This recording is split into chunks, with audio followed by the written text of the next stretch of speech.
Hi friends, आपका हमारा YouTube channel CSM mentors पे स्वागत है। इस वीडियो में हम लोग बूस्टर टेस्ट 9 देखने वाले हैं। फ्रेंड्स, मैं बता दूं, ऐसे जो है हमारे एप्लीकेशन पे आप जाके देखेंगे, कोर्स में बहुत से टेस्ट पड़े हुए हैं जो कि आपको फायदेमंद होने ही वाले हैं। ठीक है, तो फ्रेंड्स मैं बता दूं, हमारा एप्लीकेशन फ्यूचर रोजगार पे अभी दो कोर्स चल रहा है आपका, 599 का और 799 का। ठीक है, जो कि आपका सिर्फ फरवरी के लिए प्राइस है। इसके बाद आपका प्राइस जो है दोनों में जस्ट आपका 200 बढ़ जाएंगे। तो आप अंतिम फरवरी यानी 29 तक हमारे कोर्स से ज़रूर जुड़ें और अपनी तैयारी को कंटिन्यू रखें।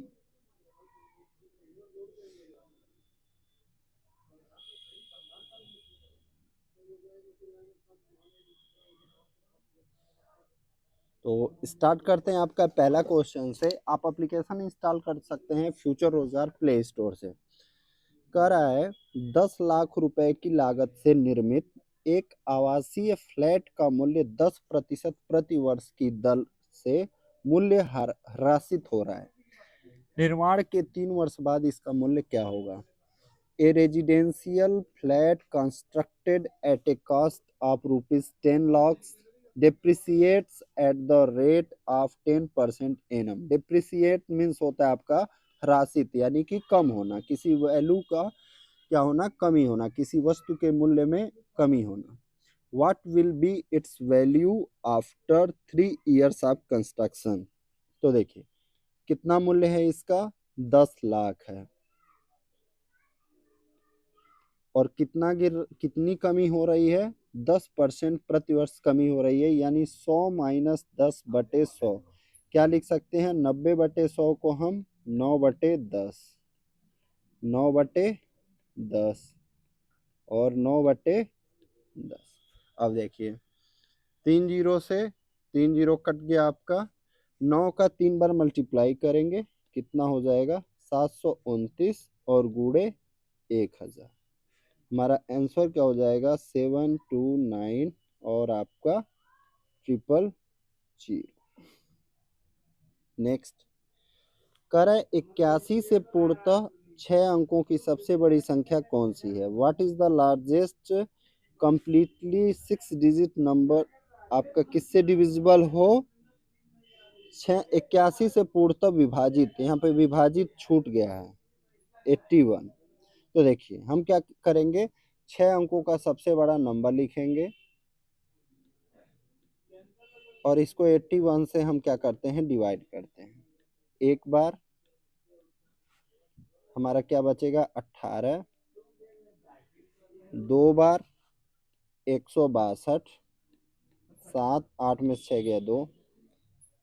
तीन बार 243, तो कितना हो गया, 2 3 4 5, 2 3 4 5। चार बार 324, 6 में से 2 गया 4।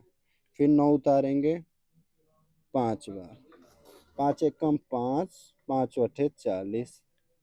9 में से 5 गया 4, 5। अब ये जो 54 शेष बच रहा है ना, इसको आप क्या करेंगे, हमें अर्थ क्या समझना है।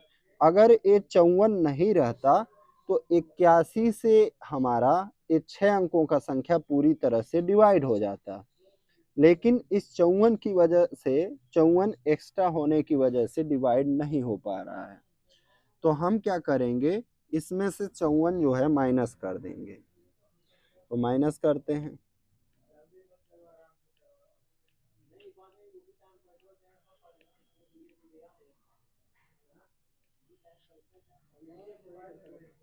तो हमारा कितना हो जाएगा, ए आ जाएगा आंसर।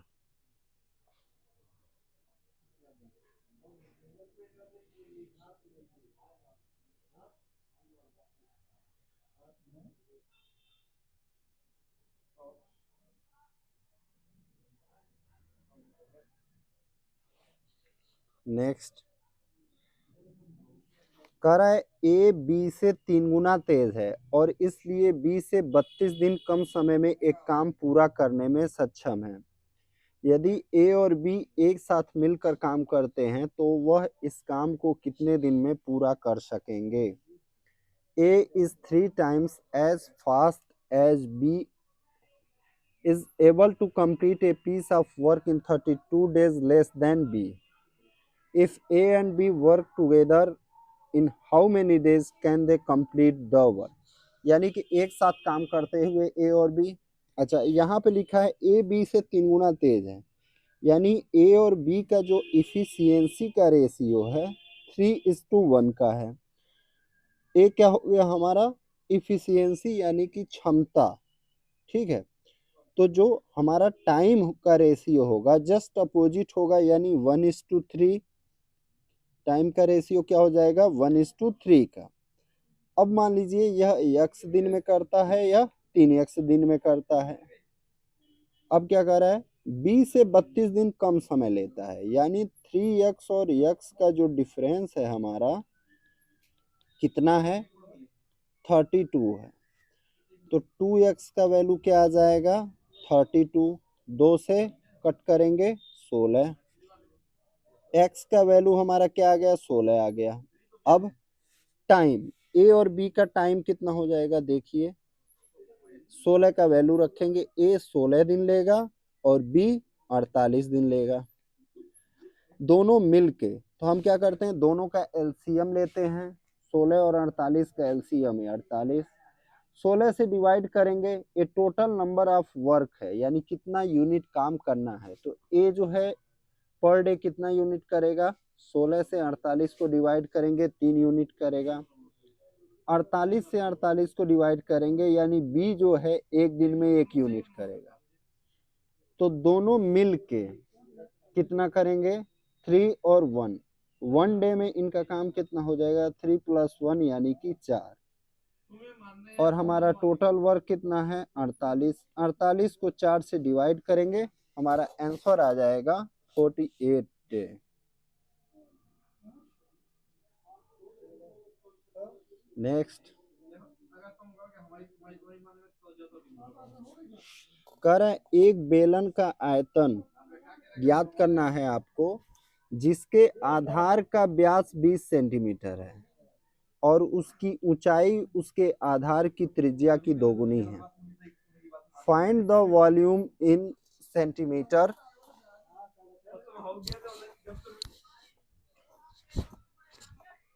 ठीक है, of a cylinder whose diameter of the base is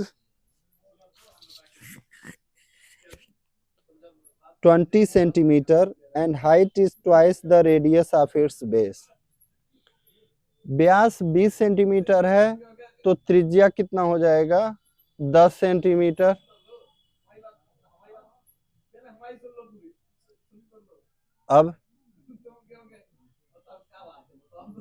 अब देखिए कह रहा है ऊंचाई 2 गुना है, तो हाइट कितना हो जाएगा आपका, 2 गुना त्रिज्या का 2 गुना 20 सेंटीमीटर।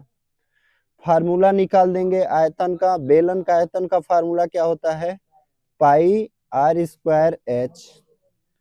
पाई की जगह पाई लिखेंगे क्योंकि ऑप्शन में पाई दिया हुआ है।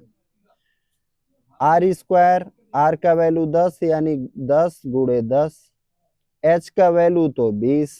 अब पाई में गुणे 10 का 10 में मल्टीप्लाई 100 × 20 कितना आ जाएगा हमारा, 2000 पाई। ये क्या हो जाएगा, हमारा आंसर हो जाएगा। नेक्स्ट कह रहा है रुखसाना ने स्थान ए से स्थान बी तक जाते समय, ए कोई प्लेस है और ए बी दूसरा प्लेस है, जाती है कैसे, 60 किलोमीटर प्रति घंटा और एक भिन्न चाल के साथ, यानी किसी चाल के साथ वापस आती है, मान लेते हैं x किलोमीटर/आवर। और दो तरफा यात्रा के दौरान रुखसाना की कुल औसत चाल 48 किलोमीटर/आवर थी। तो स्थान बी से स्थान ए तक की यात्रा के समय उसकी चाल क्या थी, और ठीक है। Rukhsana traveled from point A to point B at a speed of 60 kilometre per hour and returned along the same route with a different speed If Ruxana overall average speed during this two-way journey was 48 km per hour, then what was her average speed while traveling from point B to point A? तो यहाँ पे आप क्या पाओगे, देखिए औसत चाल का फार्मूला होता है एवरेज स्पीड इक्वल टू 2 गुणे फर्स्ट स्पीड। पहला स्पीड कितना है 60, दूसरा स्पीड हमें पता नहीं है, और नीचे दोनों स्पीड का टोटल 60 प्लस एक्स। अब आप देखेंगे, एक मिनट, हम लोग क्या करते हैं, औसत चाल पता है तो औसत चाल को लिख लेते हैं यहाँ 48। अब देखिए 48 का गुणा इधर करेंगे, यानी 48 गुणे 60 प्लस 48 एक्स बराबर 2 का गुणा 60 में करेंगे 120, यानी ये कितना हो जाएगा 120 एक्स। 120 एक्स में से 48 एक्स घटाएंगे, आ जाएगा 72 एक्स। 72 एक्स बराबर 48 गुणे 60। 24 से कट करेंगे 3 बार, 24 से 2 बार, 3 से कट करेंगे 20 बार। x का जो वैल्यू आ जाएगा हमारा 40 आ जाएगा। 20 गुणे 2 कितना आ गया, 40 आ गया। तो आते समय जो उसका स्पीड हो जाएगा, कितना हो जाएगा, 40 किलोमीटर प्रति घंटा।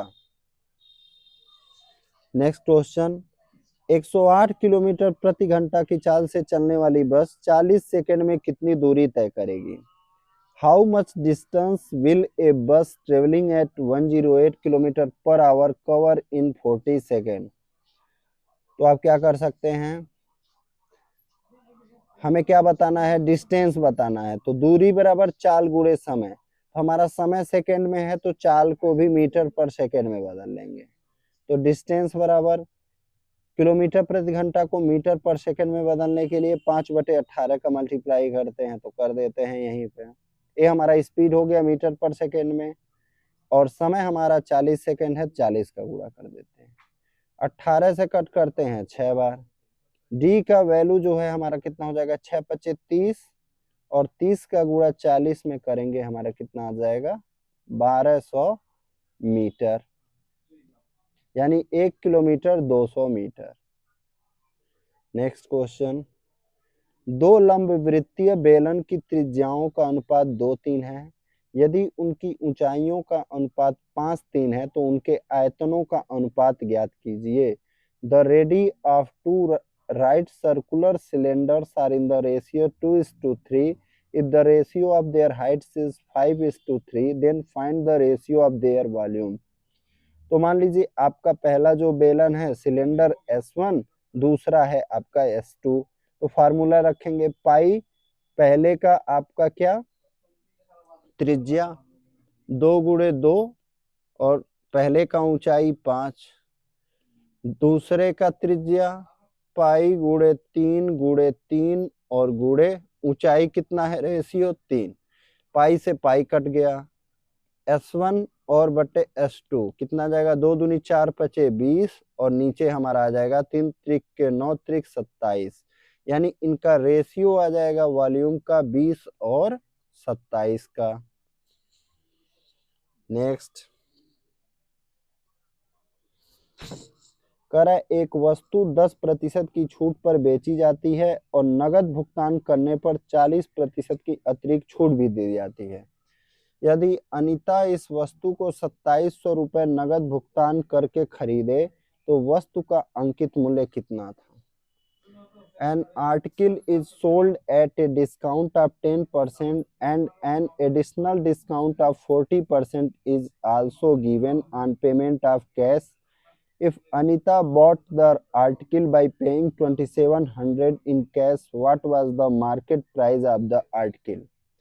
कह रहा है एक वस्तु 10% की छूट पे बेची जाती है, नगद पे 40% और मान लेते हैं उस वस्तु का अंकित मूल्य x था, तो पहला डिस्काउंट देंगे 10% का, तो 90/100 यानी 9/10।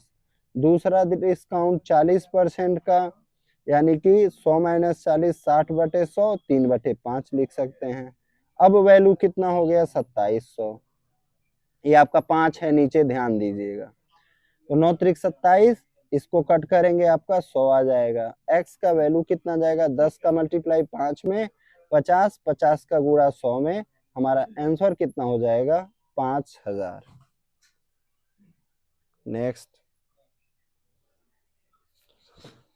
कह रहा है एक समलंब चतुर्भुज की समानांतर भुजाओं के एक युग्म की लंबाई क्रमशः 20 सेंटीमीटर और 25 सेंटीमीटर है और इन दोनों भुजाओं के बीच की लंबवत दूरी 14 सेंटीमीटर है। समलंब चतुर्भुज का क्षेत्रफल ज्ञात कीजिए। The lengths of a pair of parallel sides of a trapezium are 20 centimeter and 25 centimeter respectively, and the perpendicular distance between these two sides is 14 centimeter. Find the area in centimeter square of the trapezium. तो देखिए समलंब चतुर्भुज का क्षेत्रफल का formula क्या होता है, 1/2 गुणे समानांतर भुजाओं का योग। तो कितना कितना है 20 सेंटीमीटर और 25 सेंटीमीटर, तो इनका टोटल कितना हो जाएगा 45 और उनके बीच की दूरी 14। 2 से कट करेंगे 7, 7 बचे 35 को 5, 3 बचा 7 चौको 28, 3 31, हमारा आंसर क्या हो जाएगा 315। कह रहा है एक डीलर किसी वस्तु को अपने ग्राहकों को 15% छूट देने के बाद भी 15% का लाभ प्राप्त करता है। यदि डीलर के लिए उस वस्तु का क्रय मूल्य 2500 है, क्रय मूल्य हमारा कितना है 2500, यानी इसका मतलब क्या है लाभ भी आपको इसी पे मिलेगा, तो इसका अंकित मूल्य ज्ञात कीजिए। A dealer earns a profit of 15% even after allowing a discount of 15% on an article to his customers if the cost price of the article to the dealer is rupees 2500, then find its mark price। तो क्या करेंगे हम देखिए 2500 है, इसी पे हमें लाभ चाहिए 15% का यानी 123, और डिस्काउंट किस पे देंगे हम अंकित मूल्य पे यानी x गुणे यहाँ पे 100 करेंगे, यहाँ पे 15% डिस्काउंट दे रहे हैं तो आपका 85/100, 100 से 100 कट गया, सॉरी ये आपका 15% लाभ 115 लिखेंगे, मैंने डायरेक्ट इसको 23 लिखना था लेकिन लिख दिया गलत, 115। 5 से कट करेंगे 17, 5 से कट करेंगे तो 23। अब 2500 का गुणा क्या होगा 23 में हो गया और बटे 17 बराबर x। अब यहाँ करते हैं 23 0 0 0, 23 बचे 115 को 5, 11 बचा, 23 दूनी 46, 10 56, 1 57 बटे 17 बराबर x। 17 तिया 51 बचा 6, 6 बचा, फिर 17 तिया 51 ही हो रहा है हमारा, बचा 15, फिर 17 बटे 136, 14 बचा 140, फिर हमारा लगभग उतना ही आ जा रहा है 3388 के लगभग में आ जा रहा है। कहीं मिस्टेक हुआ होगा लेकिन हमारा आंसर 3 अंक मिल रहा है तो यही हो जाएगा। ठीक है, तो फ्रेंड्स आपका 10 क्वेश्चन था, तो आप हमारा एप्लीकेशन जरूर इंस्टॉल करें फ्यूचर रोजगार, वहां पे आपको CSF SILDC के लिए कोर्स दिख जाएगा।